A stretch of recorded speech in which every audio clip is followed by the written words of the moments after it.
नमस्कार, आप देख रहे हैं CNBC आवाज और मैं हूं आपके साथ कंचन औटियाल। ट्रेडिंग करना हो या फिर इन्वेस्टमेंट करना हो, आपको कैपिटल मार्केट में आना सबसे ज्यादा जरूरी होता है। अब इसी तरीके से कैपिटल मार्केट की कंपनी आनंद राठी अपना IPO जो है वो लेके आने वाली है। इस IPO में क्या खास है, फ्यूचर के क्या प्रोस्पेक्ट है, इस पे बात करने के लिए हमारे साथ मैनेजमेंट जुड़ गया है। First of all congratulations, market के अंदर, कैपिटल मार्केट के अंदर एक कैपिटल मार्केट इंडस्ट्री की जो कंपनी है वो दस्तक देने वाली है। कैसी फीलिंग है और जो यूटिलाइजेशन है मनी का, जो फंडरेज आप करने वाले हैं, this is completely fresh issue, उसका यूटिलाइजेशन कहाँ पे होगा? सबसे पहले तो थैंक यू कंचन एंड नमस्कार टू ऑल द दर्शक।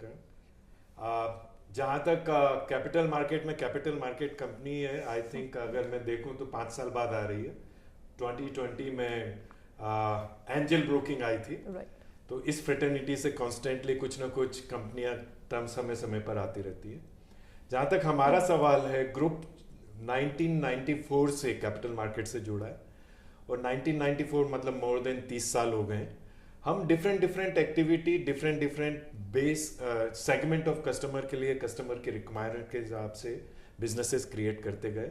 तो एज ए रिजल्ट अगर आप पूरा ग्रुप का पोर्टफोलियो देखें तो हम वेल्थ मैनेजमेंट में हैं, हम ब्रोकिंग एंड डिस्ट्रीब्यूशन में हैं, हम insurance broking and re insurance broking businesses में हैं, हम इन्वेस्टमेंट बैंकिंग में हैं और हमारी नॉन बैंकिंग फाइनेंस कंपनी है। सो ये 5 मेजर कंपनियां कैपिटल मार्केट से रिलेटेड एक्टिविटी कर रही हैं। जहां तक ब्रोकिंग एंड डिस्ट्रीब्यूशन का सवाल है, ये कंपनी रिटेल हो, चाहे MNI HNI सेगमेंट हो, चाहे NRI हो, चाहे कॉर्पोरेट हो, चाहे इंस्टीट्यूशनल हो, किसी भी सेगमेंट के कस्टमर्स की इन्वेस्टमेंट नीड को पूरा कर रही है। Right, okay, and that need हम यहाँ पे एक डिफरेंट तरीके से करने की कोशिश कर रहे हैं, जहाँ पे हमारी अप्रोच है कि जो भी निवेश करने के प्रोडक्ट हैं उसके बारे में अच्छे से रिसर्च करके, उस रिसर्च में जो वहाँ के बेस्ट मैन्युफैक्चरर है उस प्रोडक्ट के,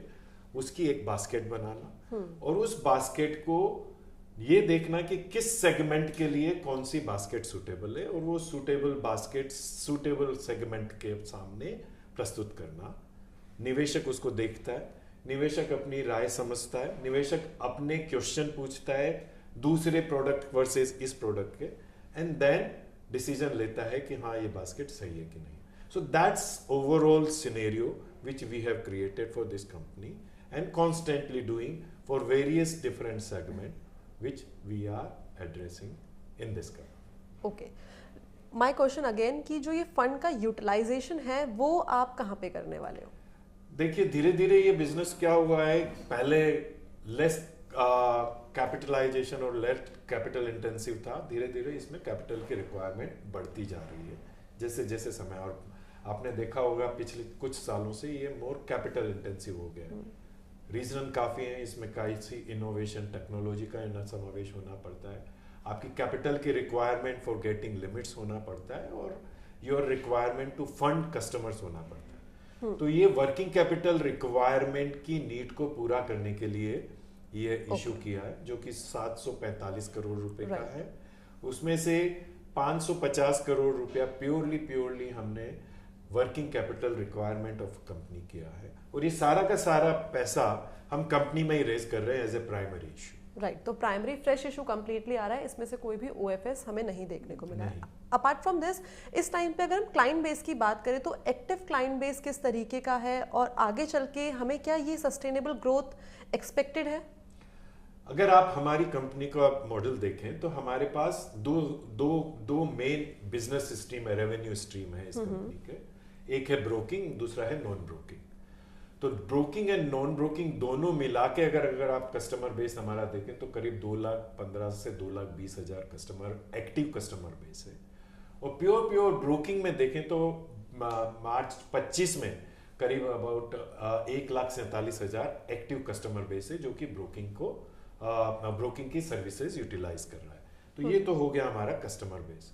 जहां तक ग्रोथ का सवाल है, हमारा एक्टिव कस्टमर बेस पिछले 4-5 सालों से CAGR टर्म में जिसको बोलते हैं अराउंड 16 से 18% की ग्रोथ से ग्रो कर रहा है। वेल, तो ये काफ़ी अच्छा एक नंबर है, लेकिन इस टाइम जैसे कि हम जानते हैं कि कैपिटल मार्केट इंडस्ट्री की एक कंपनी है, तो जो रिस्क है वो इनहेरिटेडली आपको भी दिया जाता है, जो मार्केट रिस्क है वो आपके पास भी डायरेक्टली ट्रांसफर होता है। और इस टाइम पे हम देख रहे हैं कि मार्केट में काफ़ी ज़्यादा जो वॉलेटाइल मूवमेंट है वो देखने को मिल रहा है, वेदर इन टर्म्स ऑफ हम ट्रेडिंग की बात करें, एफएनओ के नॉर्म्स की बात करें, सेबी के रेगुलेशंस की बात करें, दे आर मल्टीपल थिंग्स। तो वहाँ पे आपको क्या लगता है कि जो ये वीकली एक्सपायरी की बात चल रही है ऑल अराउंड, उससे इन फ्यूचर आपके जो रेवेन्यू ग्रोथ है, आपके जो ऑपरेटिंग नंबर्स है, वहाँ पे कोई इम्पैक्ट देखने को मिल सकता है? देखिए, सारा मुद्दा उसके ऊपर करता है कि हमारा बिजनेस मॉडल क्या है। मार्केट प्लेस में सब तरह के ब्रोकिंग हाउसेस हैं, सब अपने अपने बिजनेस मॉडल की तरह से उन्होंने अपने बिजनेस को बढ़ाया है और उस मॉडल को फॉलो कर रहे हैं। कुछ बिजनेस हाउस हैं जो कि कंप्लीटली टर्नओवर बेस और मार्केट शेयर बेस अपने बिजनेस मॉडल को फॉलो कर रहे हैं। कुछ कंपनियां, बिजनेस हाउसेस जो ब्रोकिंग हाउसेस हैं, वो प्योरली इन्वेस्टमेंट ड्रिवन, इन्वेस्टमेंट से रिलेटेड एडवाइस के बेस पे अपने बिजनेस मॉडल को कर रहे हैं। हम इस दूसरे वाले मॉडल को ज़्यादा फॉलो करते हैं और एज ए रिजल्ट हम हर निवेशक की, हर कस्टमर की जो हमारे पास आता है, उसकी निवेश करने की डिमांड को पूरा करने की कोशिश करते हैं। और जब मैं ये बात कर रहा हूं, इसीलिए हमने मॉडल बनाया broking and non broking. 2 revenue stream है इस कंपनी के, और इस कंपनी के दोनों रेवेन्यू स्ट्रीम में हमारा ध्येय यही रहता है कि किस तरह कस्टमर की इंक्रीजिंग और expansion of need of investment से, जैसे जैसे उनका इन्वेस्टेबल सरप्लसेस आता है टूवर्ड्स निवेश करने के लिए, उस निवेश करने के लिए हम कैसे डिफरेंट निवेश के प्रोडक्ट उस कस्टमर को दें, ताकि उसकी एक खुद की रिस्क डाइवर्सिफाई हो और वो कॉन्स्टेंटली अपनी वेल्थ को लॉन्ग टर्म में क्रिएट कर सके और लेस रिस्कियर रहे मार्केट सेगमेंट से। इसी तरह हमारी कंपनी की रेवेन्यू भी अगर देखें तो आज की तारीख में करीब 60% ब्रोकिंग से आ रही है और करीब 40% नॉन ब्रोकिंग, जिसमें डिस्ट्रीब्यूशन एक पार्ट है, उससे आ रही है। तो हमारा ध्येय हमेशा यही रह रहा है कि किस तरह हमारी non broking book of this company expand करके 50% के लेवल पे पहुंचे और ब्रोकिंग बुक 50% पे रहे। तो अगर ये इक्वल होता है तो हमारा ये मानना, और ये होगा अगले 2 सालों में, ये हमारा ध्येय है और मानना है। तो अगर हम ये कर लेते हैं तो हमारी मार्केट वोलेटिलिटी से जो सार्थकता है या समानता है वो कम होगी, काफी कम होगी in comparison to those broking houses जो प्योरली ट्रेडिंग रिलेटेड है, जो प्योरली मार्केट शेयर के ऊपर ध्यान देके अपनी ब्रोकिंग बुक को चला रहे। तो इसमें जस्ट मैं एक चीज ऐड करना चाहूँगा। इवन ब्रोकिंग बुक में भी हमने कोशिश ये की कि ब्रोकिंग बुक में भी डाइवर्सिफिकेशन कैसे हो।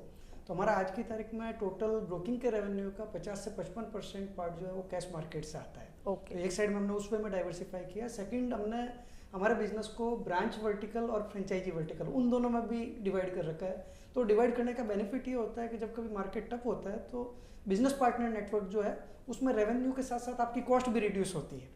तो उस वे में भी उस चीज़ को डाइवर्सिफाई कर रखा है, जिससे ये एडवांटेज है कि हमारा रेवेन्यू कंपैरेटिवली मोर स्टेबल है। राइट। तो कैश में वैसे भी अभी इस टाइम पे जो नॉर्म्स हैं वो थोड़े से अभी भी इजी हैं as compare to FNO segment की हम बात करें। वेल डायरेक्टली इस टाइम पे अगर मैं कंपनी के फिनेंशियल्स पे आऊँ तो नो डाउट कि जो कंपनी की प्रॉफिटेबिलिटी है वो ईयर ऑन ईयर हमने अच्छी ग्रोथ देखी है, एक सस्टेनेबल ग्रोथ देखने को मिल रही है। बट आई वाज रीडिंग कि जो आपका डेट है उसमें भी हमें एक मार्जिनल इंक्रीज देखने को मिला है। उसके पीछे के कई रीजंस हैं, जो मार्जिन रिक्वायरमेंट्स है रेगुलेटरी की तरफ से, उसमें थोड़ा सा इजाफा, और जो बुक है आपकी एमटीएफ उसको भी आपको स्ट्रॉन्ग आप कर रहे हो। उस फ्रंट में किस तरीके से जो डेट है उसको मैनेज करेंगे और इन फ्यूचर क्या नंबर्स हम लेके चले? देखिए, अगर आप ओवरऑल देखें तो कैश मार्केट जो एमटीएफ बुक जो आपने बात की है और जो डेट इक्विटी रेशियो जो हमारे यहाँ पे जो डेट का इजाफा है, largely capital requirement, working capital requirement के लिए डेट लिया गया है। एंड उसमें से majority share towards margining and margin trading book के लिए दिया हुआ है। If overall margin trading book अगर देखें पूरी कंट्री का, तो एक्सचेंज लेवल पे मेरे हिसाब से अभी 1 लाख करोड़ ऑलरेडी टच कर चुका है, वो कॉन्स्टेंटली ग्रो हो रहा है।